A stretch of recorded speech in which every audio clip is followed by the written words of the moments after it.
Yan guys, welcome dito sa ating vlog for today's. So ito guys, dito tayo sa lugar. Hindi ko alam kung saan lugar to guys, pero dito lang to sa part ng Taytay. So, may hinanap lang tayo. So dito tayo nakarating. So yan, ang ganda guys oh. Yan. So makikita natin to, ang ganda ng ano to, puno. Ayan.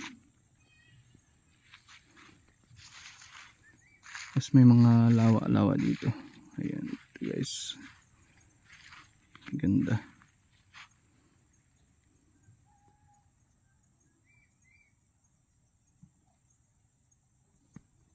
Meron ako nakitang hayop dito guys oh. Ayan, kulay green. Ayun na, palakad-lakad siya. Ayun na.